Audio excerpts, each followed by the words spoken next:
우리가 축복한 대로 하나님께서 은혜를 베풀어 주실 줄 믿습니다. 오늘은 어제 죽은 사람이 그토록 바라던 오늘이라는 제목으로 말씀을 전하려고 합니다. 어제 죽은 사람이 그토록 바라던 오늘. 언젠가 한 장로님이 기도하실 때 이렇게 기도하더라고요. 어제 죽은 사람이 그토록 바라던 오늘을 우리에게 주셔서 감사합니다. 자주 듣던 이야기인데 특별히 기억에 남았습니다. 하루살이에게 인사할 때 내일 보자 하면 하루살이는 내일이 뭐야? 라고 이야기하죠. 메뚜기에게 내년에 보자 그러면 내년이 뭐야? 라고 이야기한다. 오늘 우리에게 주어져 있는 이 시간이 얼마나 귀한지 모르는 사람에게는 이 의미를 사실 해도 마음에 와닿지는 않습니다. 오늘이라고 하는 시간은 자고 일어나면 그냥 주어지는 시간이 아니라 특별한 시간이다라고 하는 이것을 아는 사람과 알지 못하는 사람의 차이. 우리가 오늘 읽은 본문은 달란트 비유인데요. 달란트 비유는 우리에게 잘 알려지고 자주 접하는 내용입니다. 저는 이 달란트 비유 가운데에서 특별히 오늘은 이 달란트가 우리에게 주어진 시간과 연관이 있지 않을까. 하나님이 우리에게 주신 이 시간의 의미를 잘 아는 사람, 달란트와 같지 않는가 생각합니다. 이 달란트 비유에는 세 사람이 나오죠. 5달란트 받은 사람, 2달란트 받은 사람, 또 1달란트 받은 사람. 등장하지 않는 한 사람이 있습니다. 제4의 인물인데 달란트를 받지 못한 사람. 어떤 사람이겠습니까? 어제 죽은 사람. 오늘 살아있지 않는 사람에게는 이 달란트가 의미가 없지요. 오늘 우리에게 주어져 있는 이 달란트, 이 시간이라고 하는 것이라고 한다면 이 달란트는 우리가 어떻게 사용해야 할까? 이 달란트를 가지고 무엇을 해야 할까? 어떻게 살아야 할까? 이렇게 질문을 하게 된다면 저는 오늘 크게 3가지로 좀 정리를 하고 싶어요. 2015년 마지막 주일인데요. 우리에게 주어진 시간 속에서 사실 똑같은 주일이잖아요. 그런데 왜 우리는 특별히 첫 주, 마지막 주일에 의미를 부여하는가? 시간 속에 사는 존재이기 때문에 그렇습니다. 2015년 마지막 주일. 우리에게 주어진 시간들, 또 우리에게 주어질 시간들을 보면서 어떻게 살아야 할까? 첫째는 감사하며 살아야 한다. 사실 왜 감사해야 되느냐라고 하면 앞에서도 말씀드렸지만 우리 제목도 이야기하고 있지만 어제 죽은 사람이 그토록 바라던 오늘이기 때문에 우리는 이 오늘 살아있다는 것만으로도 감사해야 한다. 시간이라고 하는 것은 감사하는 사람에게 의미가 있습니다. 오늘은 뭘 해야 되지? 오늘 하루를 어떻게 견뎌야 되지? 라고 하는 사람에게는 이 시간은 축복이 되지 못합니다. 스스로 목숨을 끊는 사람은 왜 목숨을 끊을까요? 시간이 감사의 제목이 아니기 때문입니다. 시간의 소중함을 모르기 때문에 스스로 시간을 멈추어 버리는 것입니다. 하지만 하루를 더 살고자 하는 마지막 순간을 살아가는 사람들에게 이 하루는 얼마나 소중한지 모릅니다. 해마다 시간이 지나가면서 수많은 사람들이 태어나고 수많은 사람들이 죽습니다. 올해도 또 우리나라 대통령을 지냈던 사람이 죽었죠. 그 사람만 죽은 것은 아닙니다. 다 우리가 알지 못해서 그렇지 지금 이 순간에도 많은 사람들이 죽음의 고비를 넘어가고 있고 또 죽는 사람이 있습니다. 병원에만 가면 얼마나 많이 우리가 접할 수 있습니까? 시간이라고 하는 것에 대해서 감사하는 사람, 단 하루를 더 살고 싶어서 몸부림치고 애쓰는 사람, 말기 암 환자들에게 있어서 하루는 참 귀하지 않습니까? 조금만 더 살았으면 좋겠습니다 라고 말하는 사람 만나보셨습니까? 하루만 더 살았으면 좋겠습니다 라고 말하는 사람이 있다면 그런 사람에게 그 시간은 얼마나 귀한 시간이겠습니까? 오늘 하루를 더 살게 해주면 그러면 뭘 해야 되겠습니까? 감사로 하루를 시작해야 하지 않을까. 2015년을 돌아보면서 감사할 제목들이 있으십니까? 뭘 감사하십니까? 2015년을 살게 하신 것에 대한 감사가 일단은 있어야 할 것입니다. 살면서 감사할 일만 있으면 참 좋겠지만 성경은 우리에게 그렇게 이야기하지 않습니다. 험악한 세월이라고 이야기했지 모든 것이 잘 되는 세상은, 이 죄 많은 세상은 아닙니다. 우리가 살아가는 세상은 여러 가지 환난과 시련들이 존재합니다. 이런 삶을 살아가면서 그러면 뭘 감사해야 되는가? 그럼 뭘 감사하십니까? 우리가 감사해야 하는 첫 번째 가장 중요한, 가장 핵심적인 내용은 구원에 대한 감사. 이 감사 때문에 우리는 하루를 시작하면서 하나님 앞에 감사를 드려야 한다. 주기철 목사님 일사각오에 관한 다큐멘터리가 방송이 됐습니다. 크리스마스 12월 25일 저녁 10시에 방송이 됐는데요. 주기철 목사님은 왜 그렇게 사셨을까? 작년에는 손양훈 목사님 다큐가 나왔습니다. 손양훈 목사님은 왜 그렇게 사셨을까? 그분들이 믿고 만난 하나님은 어떤 하나님인가? 우리가 믿고 만난 하나님은 어떤 하나님인가? 2015년 이 한 해를 이제 마무리하면서 여러분은 어떤 하나님에 대해서 감사하십니까? 돌이켜보니까 내가 믿고 내가 예배하고 내가 만난 하나님이 어떤 하나님이십니까? 눈을 씻고 찾아봐도 아무리 돌이켜 생각해도 감사할 거리가 없으십니까? 생각하고 돌아보면 볼수록 원망과 불평만 있으십니까?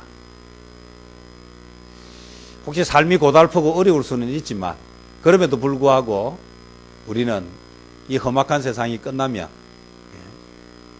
천국이라고 하는, 하나님 나라라고 하는, 더 이상 고난과 불평이 없는, 고통이 없는 그 하나님 나라를 소유한 사람이기 때문에 감사하며 살아야 합니다.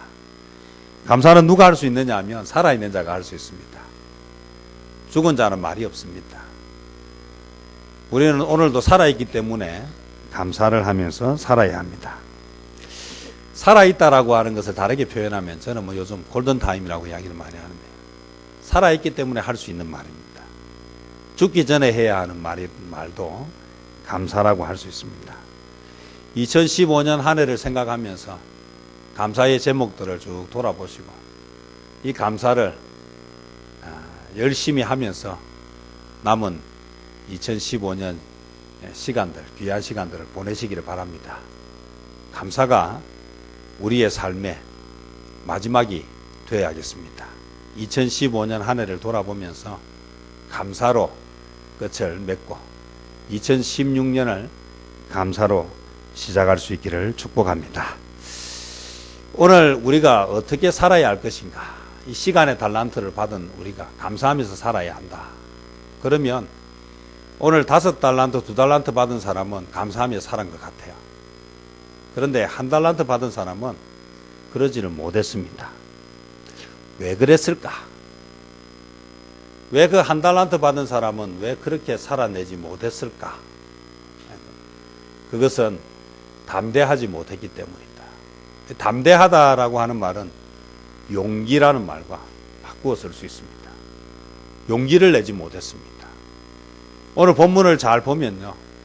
1달란트 받은 사람과 2달란트, 5달란트 받은 사람의 차이가 분명하게 드러나고 있습니다. 5달란트와 2달란트 받은 사람은 받자마자 열심히 그 달란트를 가지고 장사를 했다. 하지만 1달란트 받았던 사람은 왜 그렇게 하지 못했는가? 그거는 두려움 때문이었다. 두려움이라고 하는 것은요, 뭘 하지 못하게 합니까? 일을 하지 못하게 만들어요. 오늘 이 1달란트 받은 사람이 실패한 가장 큰 원인이 무엇인가? 라고 묻는다면 두려움 때문이다. 그 두려움이 아무것도 하지 못하게 만들었어요. 왜냐하면 이거 내가 해가지고 잘 못해서 원금도 까먹으면 어쩌나. 두려움. 그러면 주인이 왔을 때에 원금을 까먹은 것에 대해서 얼마나 무섭게 질책할까. 이런 마음들이 그로 하여금 뭐 하지 못하게 만들었습니까? 시작하지 못하게 만들었다. 그럼 하나님이 우리에게 달란트를 주실 때는 어떤 이유겠습니까? 하나님이 우리에게 보고 싶은 것은 열매와 결과겠습니까? 하나님을 믿고 나에게 주어진 달란트를 최선을 다해서 활용하는 것, 그것으로 충분하지 않겠습니까? 하나님이 그 달란트를 날려버린 종 때문에, 그런 사람들 때문에 하나님의 재산에 축이 나겠습니까? 하나님이 돈을 벌고 싶어서 사람들에게 달란트를 주셨을까? 하나님에게 돈은 어떤 의미가 있을까? 시간을 만드신 하나님에게 시간은 어떤 의미가 있습니까? 우리에게 1000년은 긴 시간일지 몰라도 하나님에게 1000년이 긴 시간일 수 있을까? 시간이라고 하는 것도 하나님이 만드셨으며 물질도 하나님이 만드셨고 그 물질을 우리에게 맡기시고 우리에게 달란트를 주셨다는 것은 그것을 가지고 최선을 다하는 모습을 보고 싶어 하시지 않았을까? 수고해서 나온 종들에게 뭐라고 이야기합니까? 적은 일에 충성했다라고 이야기하는. 자기는 죽을 힘을 다했을 텐데 주님은 무엇이라 이야기하는가? 주인은 네가 적은 일에 충성했다. 그 돈 좀 잊어버린다고 해서 그 주인이 네가 왜 내 돈을 잃어버렸느냐라고 말하지 않습니다. 하나님은 우리에게 달란트를 주실 때 이 달란트를 가지고 얼마나 열심히 일하고 충성하는가를 보고 싶어 하시는 것이지 결과를 보고 싶어 하는 것이 아닙니다. 꽝 잡는 게 매라고 수단 방법을 가리지 않고 남기는 것을 바라셨을까? 그렇지 않습니다. 그럼 나에게 주신 것 가지고 내가 최선을 다하는 삶, 그 삶을 원하신다는 것입니다. 저는 이 시간 두려움이라고 늘 생각하면요, 떠오르는 내용이 있습니다. 버나드 쇼라고 아주 유명한 영국의 극작가고 비평가였죠. 그런 94세까지 사는 참 장수한 사람입니다. 당시에. 그리고 참 많은 일을 했습니다. 페비안 협회라고 해서 영국의 복지를 만든 아주 중요한 사회단체인데요. 제가 이 페비안 협회를 접한 것은 대학 때 읽었던 책이에요. 페비안주의와 복지국가의 형성이라고 하는 박사 논문을 제가 읽고요. 그게 제가 인생을 살아가는데 아주 중요한 교훈을 준 책입니다. 요람에서 무덤까지라고 하는 복지국가의 틀이 생겨나게 된, 뭐 일종의 어떻게 보면 이분은 사회주의자라고도 평가하기도 하고 수정 사회주의자라고도 평가를 받는 사람입니다. 이분이 94년을 살면서 많은 일을 했습니다. 그가 쓴 책이 인정을 받아서 노벨 평화상, 노벨 문학상도 받고 귀한 사람이죠. 그가 죽을 때 그의 묘비명에 뭐라고 썼느냐? 우물쭈물 하다가 내 이럴 줄 알았다. 그게 묘비명입니다. 우물쭈물 하다가 내 이럴 줄 알았다. 94세를 열심히 살았습니다. 남들은 꿈도 꿀 수 없는 노벨 문학상도 받고 국가에 사회에 많은 영향을 끼친 영향력이 있는 인물이 그가 죽을 때의 묘비명을 그렇게 썼습니다. 우물쭈물하다가 내 이럴 줄 알았다. 오늘 우리에게 준 시간을 우물쭈물하면서 재다가 너무 두드리다가 한 발짝도 떼지 못하고 그렇게 낭비해버리는 인생, 참 두려운 인생이죠. 젊음이 참 좋다라고 이야기합니다. 우리가 왜 젊음을 좋다고 이야기합니까? 젊음은 도전하기 때문입니다. 젊음은 실패를 두려워하지 않기 때문입니다. 왜냐하면 실패는 성공의 어머니라는 말이 있듯이 실패는 사라지는 것이 아닙니다. 실패는 거울을 삼으면 다시 시작할 수 있습니다. 성공한 사람들의 특징은 실패를 두려워하지 않습니다. 실패를 실패로 끝내지 않습니다. 에디슨이 발명을 하면서 수많은 시행착오를 겪었죠. 당신은 어떻게 그 많은 실패를 견딜 수 있었습니까? 라고 물었을 때 나는 한 번도 실패한 적이 없습니다. 나는 이렇게 하면 안 된다는 것을 발견했습니다. 생각의 차이가 시작하게 만듭니다. 오늘 우리에게 주어진 시간은 어떻게 생각하느냐에 따라서 시작할 수 있습니다. 그거 잘 안 되면 어떻게 합니까? 뭐 어때요? 그거 가지고 배워서 또 시작하면 되죠. 어떤 의도로 시작했는가? 어떤 마음으로 시작했느냐? 어떤 생각을 가지고 그 일을 했느냐가 중요하지. 오늘 결과까지 우리가 책임질 필요는 없습니다. 물을 주고 뭐 나무를 심고 하는 것까지 하면 되지. 잘 자라고 열매 맺는 것까지 하려고 할 필요가 없습니다. 그것은 인간이 할 수 있는 일이 아닙니다. 하나님의 영역입니다. 오늘 우리는 어떻게 살아야 할까? 담대하게 살아야 합니다. 하나님을 믿고 두려워하지 말고 옳다고 믿는 바, 하나님이 기뻐하시겠다라는 생각이 들면 시작하시면 됩니다. 2015년, 2016년을 그렇게 마무리하고 그렇게 시작하는 저와 여러분 되시기를 바랍니다. 시간을 주신 하나님께 감사하면서 보내고, 시간을 주셨기 때문에 감사하고, 실패도 감사하고 성공도 감사하고, 중요한 것은 하나님이 주신 시간이니 하나님이 원하는 삶을 살아내자는 것입니다. 실패할 수 있습니다. 살다 보면 뜻대로 안 될 수 있습니다. 그것은 하나님께 맡기고 나에게 주어진 시간이니 열심히 살아내야 합니다. 그러나 또 한 가지가 있습니다. 마지막인데요. 두려워하며 살아야 합니다.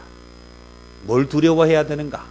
그것은 열심히 살지만, 담대하게 살지만, 용기 있게 살지만 이게 정말 하나님이 원하시는 삶인가? 이건 생각하고 살아야 됩니다.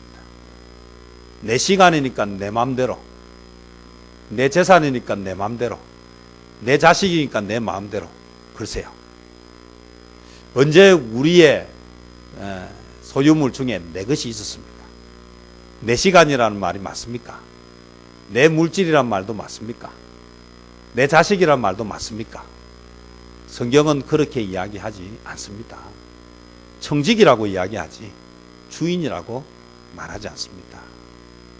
주인의 뜻에 합한가 아닌가가 중요하지, 주인의 뜻에 합하지 않은 내 마음대로 내 생각대로 하면 반드시 대가를 지불해야 합니다. 오늘 결산할 때가 반드시 옵니다. 오늘 19절에 보면 이렇게 이야기합니다. 오랜 후에 그 종들의 주인이 돌아와 그들과 결산한다. 맡겼습니까? 반드시 결산합니다. 오늘 저와 여러분에게 시간을 주었습니다. 반드시 그 시간을 어떻게 썼는지 결산할 것입니다. 누구도 예외가 없다는 것입니다. 인생은 결산의 시간이 반드시 있습니다. 영원히 사는 사람은 없습니다. 나이가 들면 늙어가죠. 늙으면 병도 들고, 그것은 이제 마지막을 향해 가고 있는 것입니다. 저도 여러분도 시간이 언제인지 모른다 뿐이고, 누가 조금 빠를까 늦을까를 확신할 수 없다 뿐이지, 다 주님 앞에 결산할 때가 있을 것입니다. 하나님이 우리에게 주신 것은 남기라고 주신 시간이지 낭비하고 우물쭈물하면서 그렇게 보내라고 주신 시간이 아닙니다. 시간을 주신 주님 감사하면서 담대하게 활용해야 하지만 그 이유는 하나님이 정말 원하시는 것이 무엇인지에 대해서 끊임없이 물으면서 우리에게 주어진 시간을 보내야 한다는 것입니다. 우리가 받은 가장 소중한 선물이 무엇일까? 라고 하면 시간입니다.